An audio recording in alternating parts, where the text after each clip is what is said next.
जय महारुद्र जी, जय भोलेनाथ।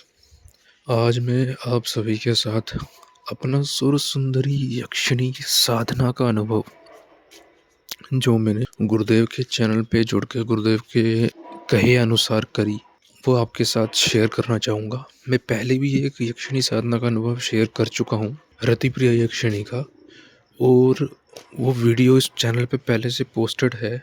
आप वो देख सकते हैं। वो पिंक टी शर्ट में सॉरी, वो मेरी ही वीडियो है, वो मेरा ही अनुभव है। और उस वीडियो के मैंने कमेंट्स देखे थे, कुछ लोग कह रहे थे कि आप महाकाली बाबा भैरव का जो साधना है उसका अनुभव बताओ जो आपको हुआ था, और कुछ ने शायद यक्षिणी के बारे में भी कहा था कि सुर सुंदरी वाला बताओ। तो मैं ये कहना चाहूँगा कि फ़िलहाल के लिए मैं सुर सुंदरी यक्षिणी वाला जो मेरा अनुभव है वो रिकॉर्ड कर रहा हूँ, क्योंकि बाबा भैरव और माँ काली वाला क्या है कि महाशक्तियाँ, उनके एग्जैक्ट पूरे अनुभव नहीं बता सकता।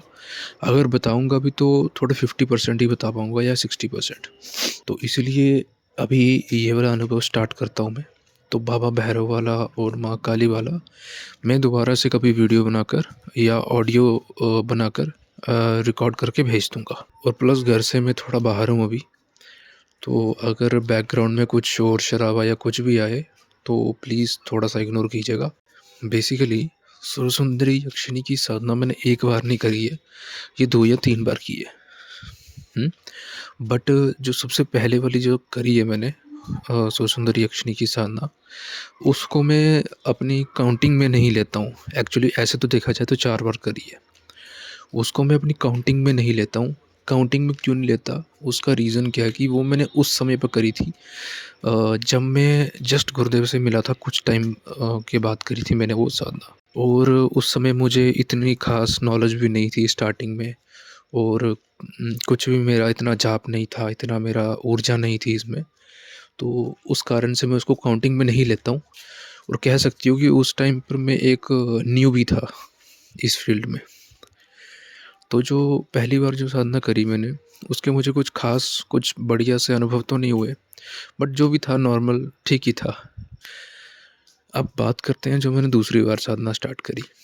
सुर सुंदरी यक्षिणी की दूसरी बार मैंने साधना स्टार्ट की, तो ऐसा नहीं था कि मुझे सिद्धि चाहिए या कुछ भी चाहिए, जस्ट एक ट्राई करने की नीयत से मैंने ये साधना की थी।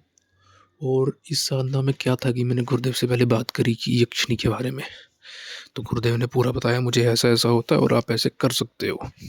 तो मैंने कहा गुरुदेव मुझे करनी है। तो मैंने गुरुदेव से कहा कि आप जो भी चीज़ बताओगे वो मेरे लिए ठीक ही होगा, क्योंकि आपको ज़्यादा एक्सपीरियंस है। तो आप बताओ कौन सी वाली यक्षिणी में करूँ। तो गुरुदेव ने कहा कि आप जो है सुर सुंदरी करो। तो मैंने कहा ठीक है गुरुदेव, जैसा आप कहो मैं सुर सुंदरी कर लेता हूँ। और हाँ, एक चीज़ और, एक्चुअली मैं सुर सुंदरी जो है मैं रतिप्रिया से पहले की थी, बहुत पहले। रतिप्रिया तो मैंने काफ़ी बाद में की है। और फिर मैंने गुरुदेव की बात मानी और अपना सुर सुंदरी का जो सामान सामग्री गुरुदेव ने कही थी, नॉर्मल सी सामग्री होती है, वो रेडी कर ली, भोग वोग का सब कुछ, और जी में बैठ गया। पहला दिन गुरुदेव ने जितनी माला कही थी मैं उससे 5 या 6 माला एक्स्ट्रा कर रहा था, पर गुरुदेव ने कहा कि माला बढ़ाते ही जाओ आप। फिर मैं रोज़ की 10 या 22 माला ऐसे करके बढ़ा रहा था। तो ऐसे मेरी साधना चली, स्टार्ट हुई। और स्टार्टिंग में क्या हुआ कि पहले दिन में कोई अनुभव नहीं, दूसरे दिन में कोई अनुभव नहीं, तीसरे दिन में मुझे चक्रों में हरकत शुरू हो गई, डायरेक्ट माथे के बीच में। और मैं जो था, मतलब पहले तो मैं डर गया कि ये क्या हो रहा है मेरे साथ, क्योंकि बिल्कुल फर्स्ट टाइम था। माथे में हरकत शुरू हुई, और इस माथे की हरकत में ऐसा हुआ कि मेरे माथे पे जैसे मान लो कुछ सुई होती है ना, सुई चुभा रहा है कोई, ऐसे चुभन महसूस होने लगी। तो इसको मैंने इग्नोर किया। ये तीसरे दिन हुआ, चौथे दिन हुआ, फिर 5वें दिन हुआ। फिर 6वें और 7वें दिन क्या हुआ कि ऐसे लगा जो मैंने भोग सामने रखा हुआ है वो भोग कोई खा रहा है। उस भोग को खाने का वो आ रही थी, मतलब आवाज़ टाइप आ रही थी उस भोग को। तो मुझे लगा मेरा वहम होगा, और एक्चुअली में मैं क्या करता था कि कमरे में अंदर से कुंडी लगा के साधना पे बैठता था रात के टाइम पे। और ये जो साधना है ये त्रिसंध्या साधना चलती थी। ये 3 टाइम, दिन में 3 टाइम बैठना है, सुबह, दोपहर और शाम को, मतलब तीनों संध्याओं में बैठना है। और पूरे नियम के साथ में ब्रह्मचर्य का पालन करते हुए जो भी स्त्रियाँ आपके आस-पास हैं, माता, बहन और बेटी का रूप समझ के सभी को, ऐसा आपने करना है। गुरुदेव ने पहले से ही कहा था मुझे, तो ऐसा करके कर रहा था उस टाइम पे। तो फिर क्या हुआ कि जब ऐसे खाने की मुझे आवाज़ आई और मैं आवाज़ सुन पा रहा हूँ कि और किसी ऐसा लग रहा है कि कोई खा रहा है और उसके कान के झुमके हिल रहे हैं। मतलब ऐसे होते हैं ना, किसी लेडीज़ के कान के झुमके हिलते हैं तो आवाज़ आती है हल्की-सी, बिल्कुल साइलेंट सी आवाज़ आती है, बिल्कुल नॉर्मल सी आवाज़ झुमका हिलने की। तो वैसी आवाज़ मुझे आई और थोड़ा-सा मुझे फर्स्ट टाइम था तो मुझे पसीना-वसीना भी आ गया, बहुत ज़्यादा। फिर उसके बाद क्या हुआ कि मुझे हल्का-सा ना चेस्ट में दर्द होने लगा। मतलब जहाँ पे हमारी छाती होती है, उसके सेंटर में मुझे दर्द होने लगा। तो मैंने गुरुदेव से बताई ये चीज़। तो पहले तो मैं डरा, फिर मैंने सोचा कि यार डरना क्यों है इसमें? फिर मैंने गुरुदेव से शेयर की कि छाती में मुझे ऐसा दर्द हो रहा है और प्लस चेस्ट के बिल्कुल सेंटर में हो रहा था और प्लस अपना थर्ड आई जो है, त्रिनेत्र, जहाँ पे आगे चक्र होता है, वहाँ पे सुइयाँ चुभ रही हैं और वहाँ पे ऐसे हल्की सी गर्मी का महसूस हो रहा है। तो गुरुदेव ने कहा आपके जो चक्र हैं वो थोड़े से ब्लॉक हैं, उनमें ऊर्जा ठीक से फ्लो नहीं कर पा रही, तो इस वजह से ये होता है। कंटिन्यू रखो, धीरे-धीरे अपने आप हो जाएगा। तो ऐसा चलता रहा 3-4 दिन मुझे ऐसे अनुभव हुए। अब 9वें दिन की बात आई, ऐसा ये सब बाकी दिन ये चला और जो मैंने पहले बताया। फिर उसके बाद 9वें दिन की बात आई, 9th डे। अब 9वाँ, 10वाँ और 11वाँ 3 दिन बचे थे। तो 9वें दिन की बात आई, तो 9वें दिन में क्या हुआ, जैसे मैं आसन पे बैठा, वैसे ही मेरे थर्ड आई पे ब्लिंकिंग शुरू हो गई। मेरे थर्ड आई के ऊपर ब्लिंकिंग शुरू हो गई और मुझे ऐसे महसूस हुआ एक टाइम के ऊपर कि किसी लेडीज़ का जो, जैसे हमारे जैसे लड़कियाँ होती हैं ना, उनके लंबे-लंबे बाल होते हैं काले से। तो ऐसा महसूस हुआ कि किसी लेडीज़ के 3-4 काले बाल जो हैं वो मेरे चेहरे के ऊपर से गुज़रे हैं। मतलब जैसे हवा में हम मूवीज़ में देखते हैं, वो हवा में लड़की के बाल गुज़रते हैं, ऊपर से एक सुगंध सी आती है ना, वैसा मुझे महसूस हुआ और वो सुगंध बड़ी, मतलब गज़ब टाइप थी वो। और वैसी सुगंध मैंने कभी ज़िंदगी में नहीं सूँघी थी। मैंने बहुत से परफ्यूम ट्राई करे हैं बट वैसी सुगंध कहीं पर भी नहीं थी। बहुत, मतलब एक्स्ट्राऑर्डिनरी टाइप थी वो। और वो सुगंध जो थी वो सूँघते ही ना ऐसे मन ऐसे खुश सा हो गया। ना डर लगा, ना कुछ होता, ना कुछ भी। क्योंकि क्या है कि नॉर्मल इंसान के साथ होगा तो डर लगेगा, पर इसमें डर नहीं लगा। मन बहुत ऐसे प्रसन्नचित्त टाइप हो गया। पूरा मन ऐसे प्रसन्नचित्त, प्रफुल्लित हो गया पूरी तरह से और मैं सुगंध में ही खो गया। 5-10 मिनट इतना खोया होऊँगा शायद, मुझे याद नहीं है। तो जितनी माला गुरुदेव ने कही थी, वो माला मैं जप तो रहा था, बट मुझे पता नहीं था मैं क्या हूँ, कहाँ पर हूँ, किस जगह पर बैठा हूँ, कुछ नहीं याद था मुझे। बस मुझे इतना पता था कि आनंद आ रहा है मुझे उस सुगंध को सूँघने में। और वो सुगंध भी ऐसे लग रही थी कि कोई, मतलब मिश्रित टाइप फूलों की सुगंध है और बार-बार वो सुगंध मेरे नाक के नीचे, मतलब जैसे होता है ना कि परफ्यूम किसी ने अपने नाक के नीचे हल्की सी लगा ली तो हर वक़्त उसको सुगंध आती है, तो वैसा हो रहा था मेरे साथ। तो 5 मिनट बाद ये सुगंध अपने आप गायब हो गई। उस सुगंध के गायब होने के बाद में मेरा जो ध्यान है वो फिर से माला पर आया और मैंने जपना शुरू किया। अब ये करके उठा, मैंने गुरुदेव को बताया, मैंने गुरुदेव से कहा गुरुदेव ऐसा हुआ। तो गुरुदेव ने कहा कि आपको अपना ध्यान जो था वो मंत्र से नहीं हटाना चाहिए था, आपको वहीं पे फ़ोकस करना चाहिए था। और इससे 1 दिन पहले भी गुरुदेव ने मुझे कहा था कि अगर साधना के टाइम पे अगर आपको कोई सुगंध आती है, तो सुगंध के चक्कर में मत पड़ना। सुगंध का मतलब हो आपके साथ ऐसा हो सकता है कि सुगंध को महसूस करने के या सूँघने के चक्कर में आप खो जाओ। गुरुदेव ने ऐसा प्रत्यक्ष पहले ही कहा था मुझे, एकदम पहले से ही, और मैंने उस पे ध्यान नहीं दिया और मैं खो गया। तो गुरुदेव ने कहा, अब क्या है कि आपसे गलती हुई है, तो ये साधना करो जैसे-तैसे, बाकी का बाद में देखते हैं। तो ऐसा किया मैंने, तो ये साधना हुई। फिर उसके बाद जब अगले दिन मैं बैठा तो उसके बाद क्या हुआ कि जैसे मैं बैठा, आसन पे बैठा, मैंने धूप जलाया, दिया बत्ती करी, भोग वगैरह रखा। तो जैसे ही मैं बैठा और मैंने भोग वगैरह सब, धूप वगैरह दिखाया वगैरह सब करा, दिया जलाया, तो उसके बाद क्या हुआ कि फिर से मुझे थर्ड आई पे वो खतरनाक वाला, एकदम से पहले से बहुत तेज़ वाइब्रेशन होना शुरू हो गई आगे चक्र पे। तो उस पे मैंने ध्यान नहीं दिया, मैंने दिया जलाया, माला पकड़ी और जाप शुरू किया। और ऐसा महसूस हुआ कि मेरे पूरे शरीर में से ख़ारिश सी होने लगी, इचिंग जिसको बोलते हैं हम इंग्लिश में। तो कभी मेरे को गर्दन के पास होती, कभी मेरे को घुटने पे, कभी पाँव पे, कभी पेट पे, कभी कहीं, कभी कहीं। तो ऐसा करते-करते सबसे ज़्यादा मुझे इचिंग हुई मेरे सिर पे, और ऐसे लग रहा था मानो चींटियाँ चल रही हैं पूरे शरीर में और काट रही हैं।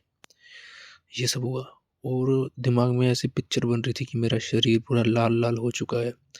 लाल-लाल दाने मेरी बॉडी पे आ चुके हैं, और अगर मैं अभी नहीं उठा तो ये चींटियाँ पूरा खून चूस लेंगी, ऐसा दिमाग में चल रहा था। अपने आप ही मैं सोच नहीं रहा था, खुद ब मैं सब इग्नोर कर रहा था और बस अपना मंत्र पे फ़ोकस कर रहा था।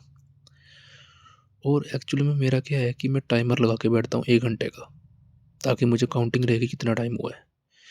और मैंने अभी 11 वाला ही करी थी कि मैं उसके बाद कहीं खो गया।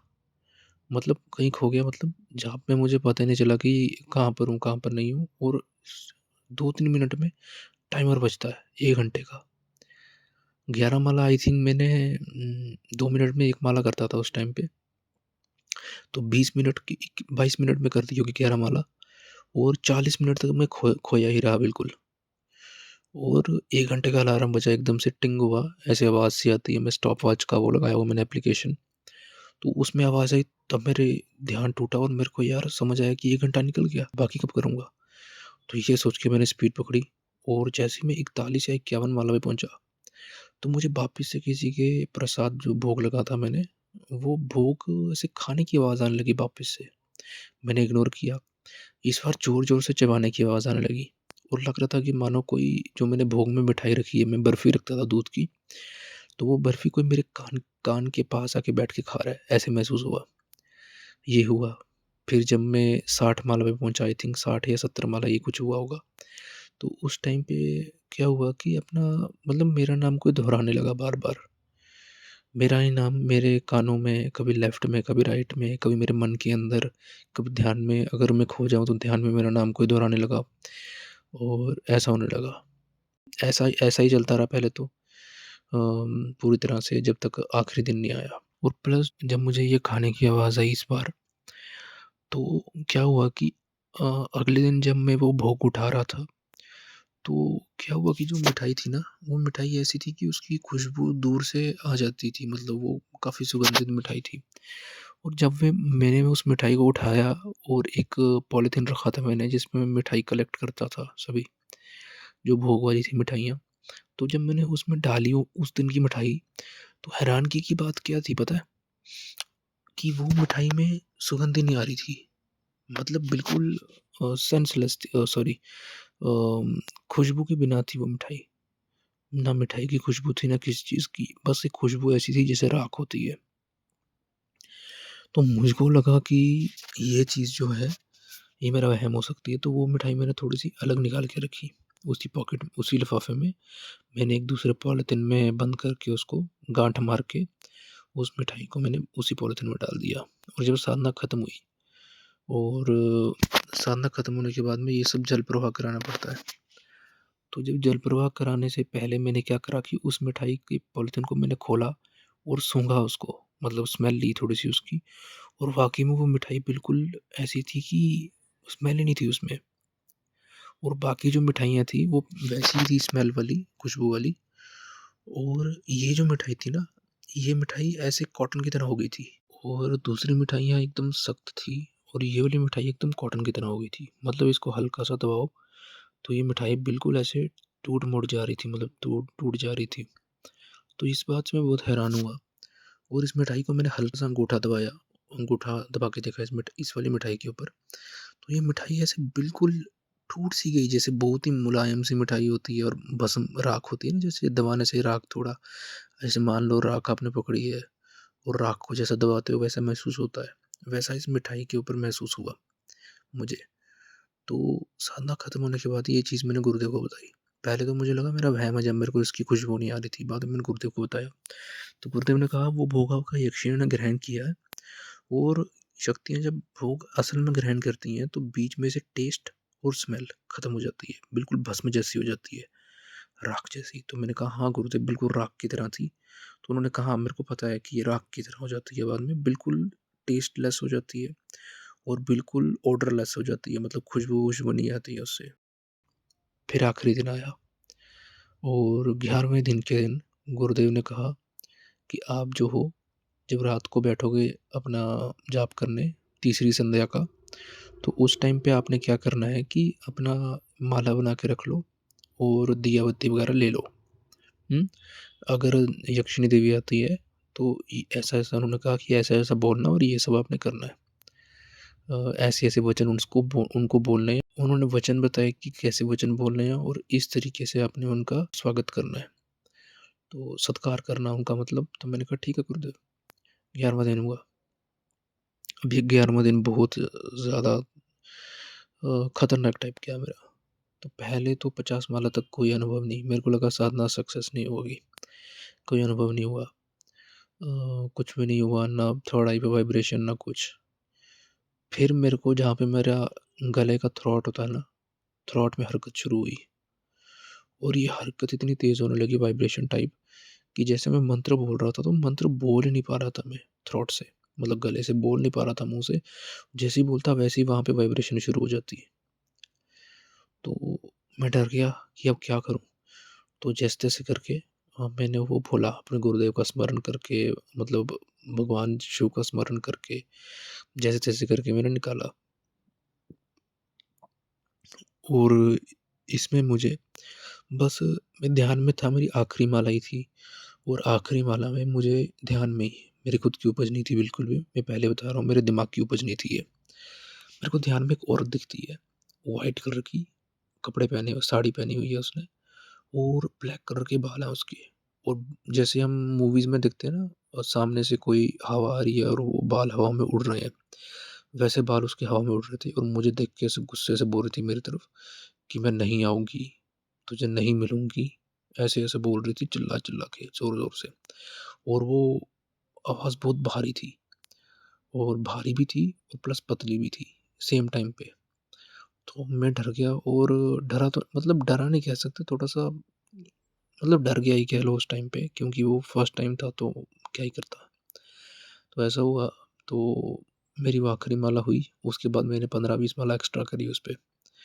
तो इतना करते-करते जब ये सब हुआ मेरे साथ और उसके बाद जैसे-जैसे गुरुदेव ने कहा था वैसा मैंने किया और मैं साधना से उठ गया। मेरी साधना जी 11 दिन खत्म खत्म हो गई और इसमें मुझे कुछ प्राप्त नहीं हुआ, बट इतना है कि मेरी क्षमताएँ पहले से बढ़ चुकी थी। मैं अब पहले से लंबे समय तक जाप में बैठ सकता था, और मेरे साथ एक चीज़ हो रही थी कि जो चीज़ मैं सोच रहा था, वो चीज़ ऑटोमैटिकली हो जा रही थी। जैसे मान लो मैंने सोचा कि आज मैं मार्केट जा रहा हूँ, काश ये बंदा मुझे मिल जाए, काश मेरा ये दोस्त मुझे मिल जाए, बहुत दिन हो गए इससे मिले हुए। और दिमाग में एक इमेज बनती कि वहाँ पर उस दुकान पे मिलेगा और इस तरह के कपड़े पहने होंगे, और जब मैं मार्केट में जाता उस दुकान पे तो same dress, same shoes, same here style, वैसा ही वो बंदा खड़ा होता मेरा दोस्त वहाँ पर, कोई भी इंसान मेरा दोस्त या कोई भी। तो ये चीज़ मेरे साथ होने लगी। फिर मैंने तीसरी बार सॉरी दूसरी बार करी, क्योंकि मैंने कहा कि पहली बार को काउंटिंग नहीं लूँगा, तो पहली बार यही जो मैंने बताया अनुभव, इसी को काउंटिंग में लिया मैंने। और फिर मैंने करी जी अपनी तीसरी बार में ये साधना। तीसरी बार में जब ये साधना करी, तो तीसरी बार के जो अनुभव थे ये तो थे ही, इसके साथ में बहुत ज़्यादा एक्स्ट्राऑर्डिनरी थे। पूरे तो नहीं बता पाऊँगा मैं, बट अब पुराने वीडियो में देखा था मैंने, कमेंट कर रहे थे कुछ, एक बंदे ने कमेंट किया था कि अनुभव तो होते हैं पर सिद्धि नहीं मिलती।